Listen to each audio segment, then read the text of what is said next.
এটা তুই কি করলি আপা? ওই দুইটা ছেলে আমাদের বাড়িতে এসে আমাদেরকে বিয়ের প্রস্তাব দিয়ে গেল, প্রেমের প্রস্তাব দিয়ে গেল, আর তুই কিচ্ছু বললি না। উল্টা বললি কালকে ওদেরকে রেজাল্ট জানাবি। কেন?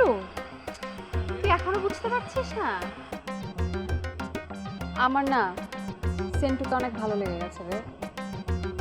আমার মনে হয় মফিজের মতো ফালতুটাকে বিয়ে করার চেয়ে সেন্টুকে বিয়ে করাই ভালো হবে।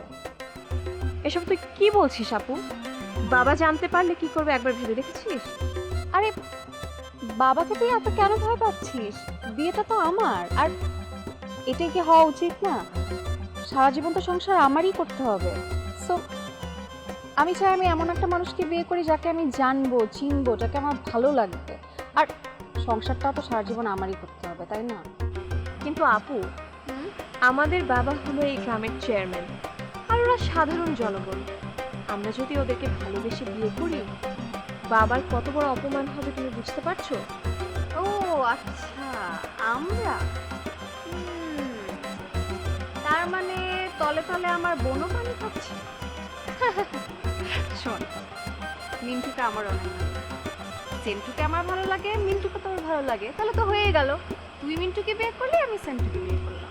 আর তুই তো আমার আদরের বোন, তোকে সারা তবে থাকতেও পারবো না। সো বেস্ট আইডিয়া ইজ আমি সেন্টুকে বিয়ে করে ফেলি, তুই মিন্টুকে বিয়ে করবি, তাহলে আমরা একসাথে থাকবো। বেস্ট।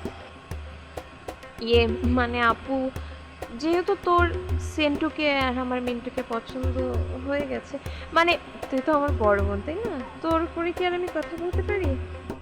এই তো আমার ছোট বোনের মতো কথা।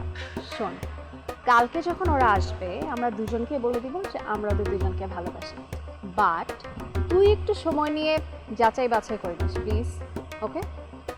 হুম, সবই তো ঠিক আছে, কিন্তু আমি তো ভাবছি বাবা জানতে পারলে কি করবে। আব্বাকে আমি ম্যানেজ করবো, ওকে? এখন অনেক রাত হয়েছে, চল ঘুমাতে যাই।